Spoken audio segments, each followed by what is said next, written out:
We are back with another ride review, and today we are at Branson's over at the Yamaha side showing this MT10 some love. But before we get into it, let's roll the intro.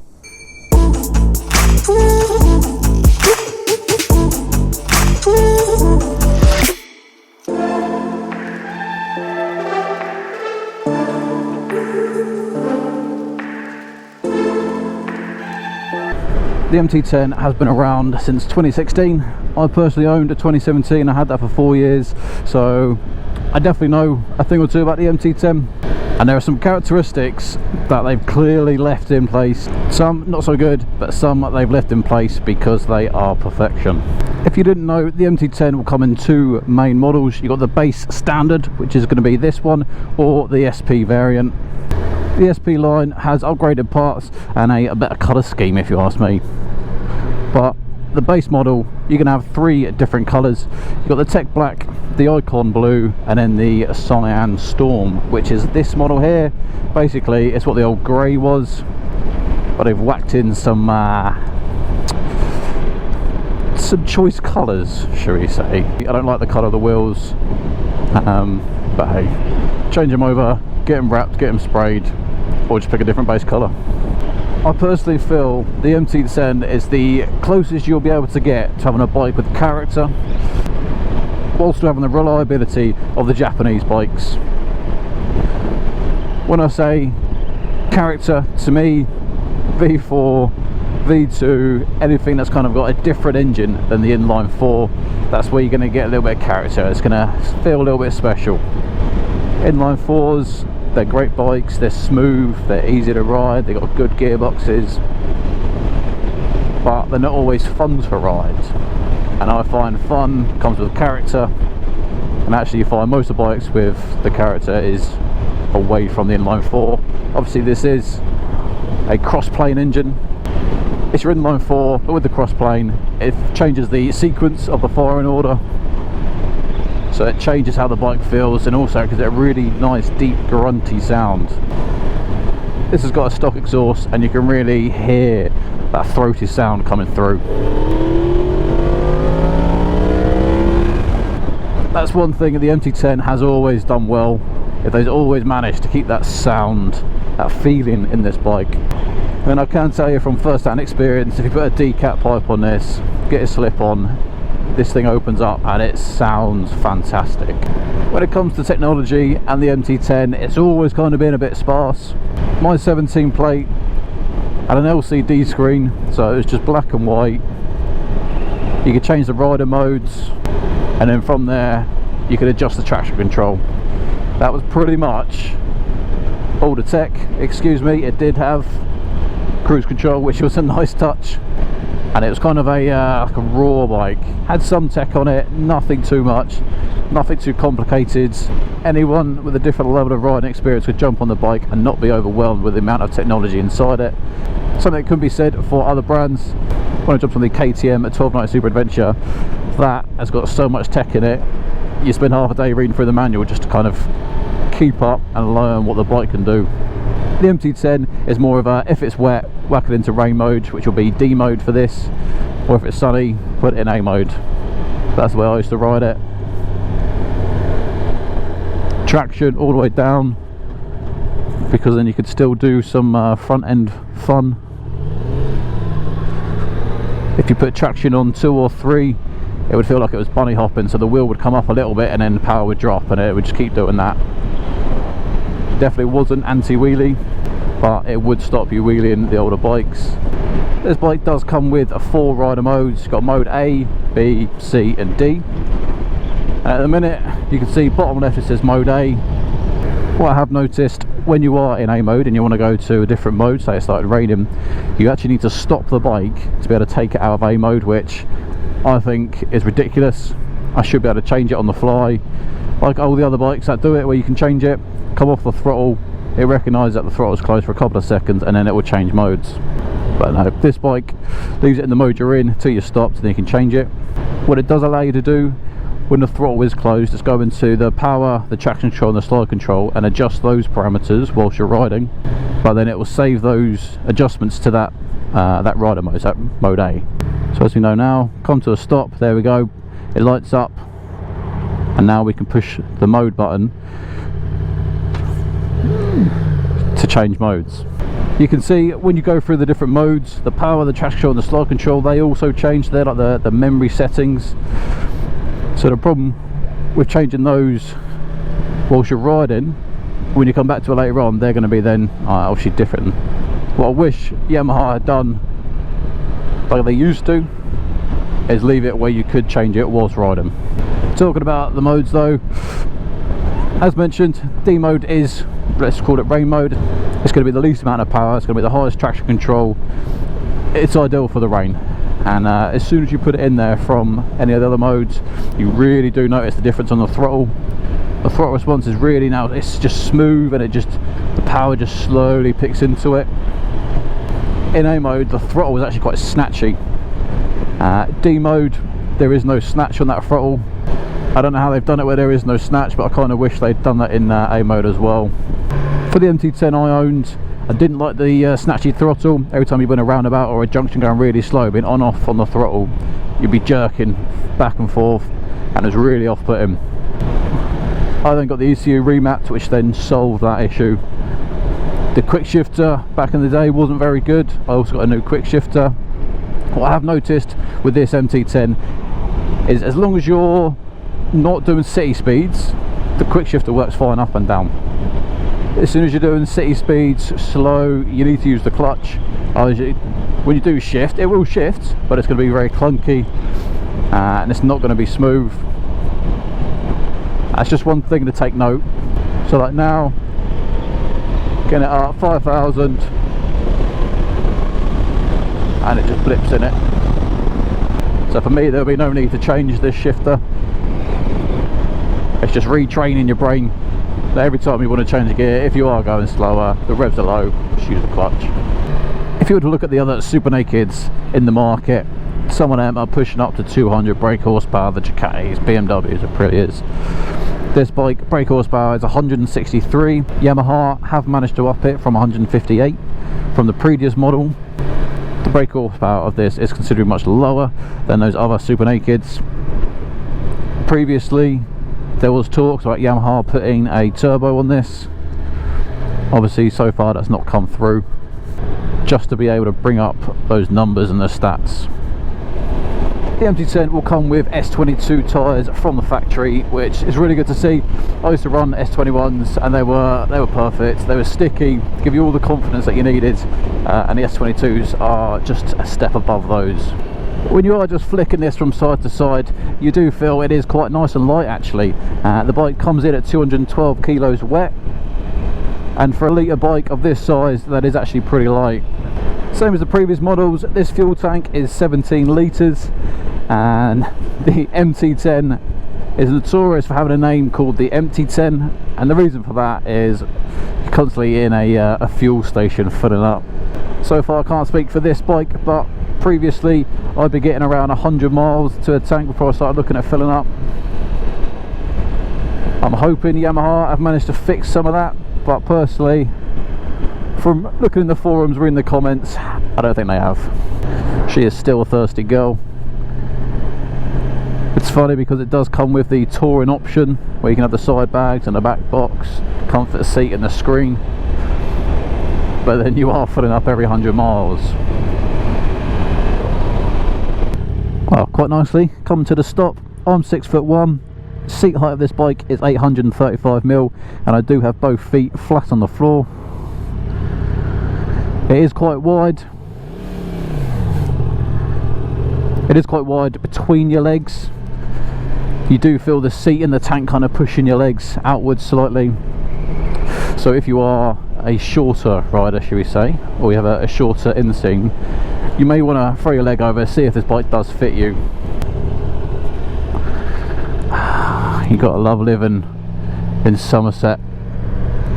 Roads are always filled with mud, stones, gravel, grit from all the farmers in these areas. I'm not the smallest of guys, And with these mirrors, my shoulders and arms taken up between half and 3/4 of them, so I've only got the edges of the mirrors to see behind, so they're not ideal. You've got to do the whole typical sports bike, move your shoulder, move your elbow just to see behind. One thing I would look at investing if I had this bike is getting rid of these stock mirrors and getting some bar end mirrors just to move it away from your body. We do have some creature comforts on this bike in the way of cruise control and a speed limiter.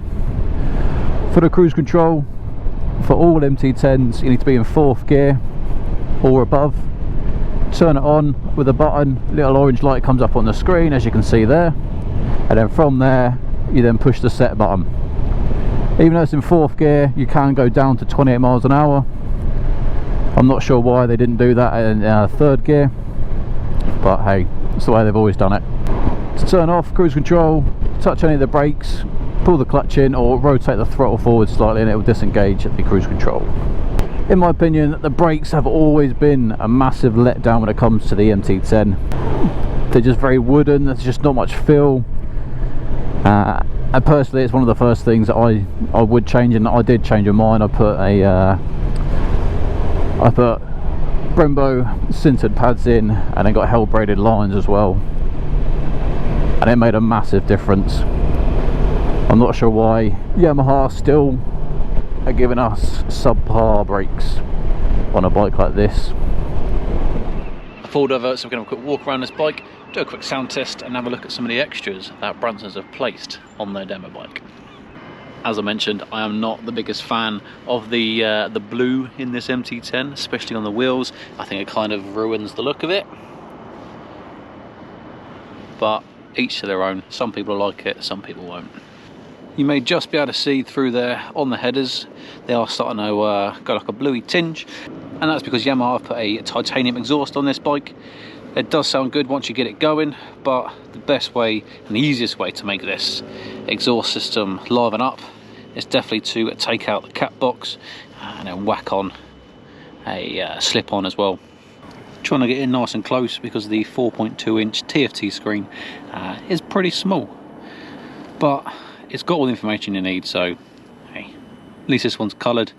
Obviously the last generation of the MT10 only had an LCD screen. Looking at the handlebars on the left hand side, you've got your horn, your hazards, your indicator, and then you've got your high beam, low beam and your passing light. On the inside, that is where our cruise control button is. You're going to push it in the centre there, and then you push the bottom one to set it, and you've got your up and down for the speeds. Moving at the top, up here we've got the mode button, so you're going to push that like so. As you can see, bottom left, you are going to flick through the different options that you can then change, and then you're going to use these arrows to go up and down. Right hand side, really simple, kill switch, start switch, and then you've got your menu button. You're going to rotate that through. That's going to change the odometer, so the trip 1, trip 2, total mileage, those type of things. Bransons have placed what's called the weekend pack. What that's going to include, you're going to have the comfort seat, you're going to have this rear luggage. It does expand as well, so you can fit a fair amount of clothing, whatever you need for the weekend. It's probably what's called a weekend package. Moving forward, we're going to have the 12-volt charger for your phone, right on a cheap phone mount there, and then finally we're going to have this extra screen. Definitely needed to give you a little bit of wind protection because MT10 has none, so you are going to get all that air across the whole of your body, where with this screen protector it does manage to push it up quite nicely, so when you are doing a little bit more long distance riding, you aren't going to get so fatigued from that wind blast. Let's do a sound test then.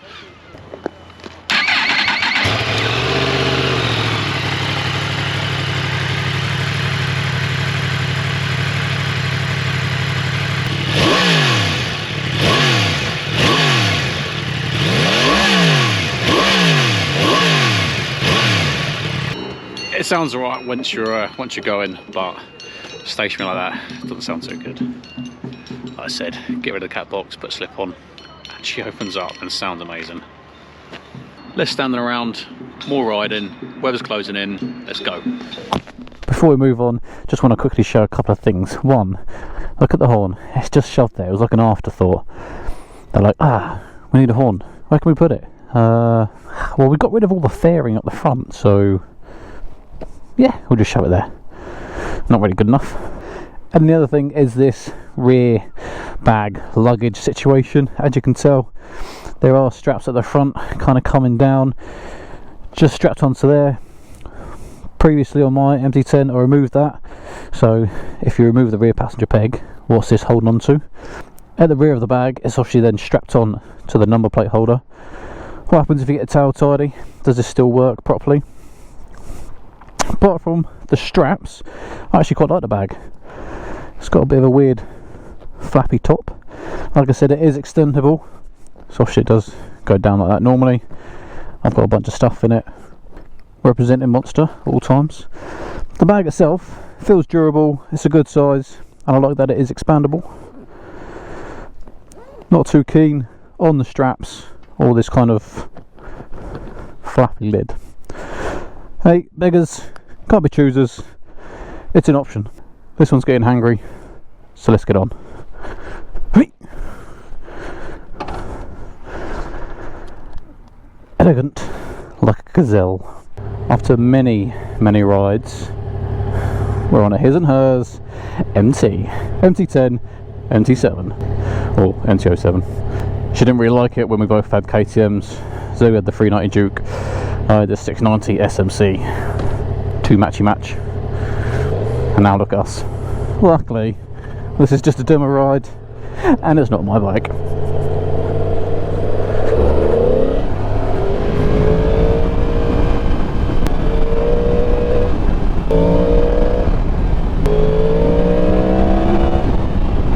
The MT line have always been really good with the amount of torque that they produce. This bike is only coming in with 112 Newton meters of torque, which isn't the most. For reference, the GSA 1250 has 143 Newton meters of torque. I know, completely different bikes, different engines, but 112 is not a lot, but this front end definitely gets light and lively if you start twisting it and you get having some fun. Just something to be mindful and careful of, especially if you're a newer rider, it will catch you out. My overall thoughts on the Yamaha MT10 for 2022. The best part about it, to me, is going to be the engine. When you start getting it up in the rev range, it sounds really nice, and it's strong. It definitely pulls you. You can feel 163 brake horsepower coming through. But sadly, as some of the previous models, i.e. the one I had, there are some areas where it does lack. That's going to be the braking power of this bike. It's just not up to standard. I don't like the snatchy throttle when it's in mode A, and I really don't like the fact that you can't change the modes whilst riding. That's probably one of the biggest bugbears for me on this new model. But let's see if Yamaha change that for 2023. The base model comes in at £13,300, and I appreciate the cost of everything goes up, the cost of living. 2017, when I bought mine brand new, £10,700 was the base price, so this has gone up quite a bit in the last few years. Has it really changed that much? No, it hasn't. This bike can be an absolute Sunday beast if you spent a couple of quid on it, doing a remat, sorting the brakes out, changing the exhaust.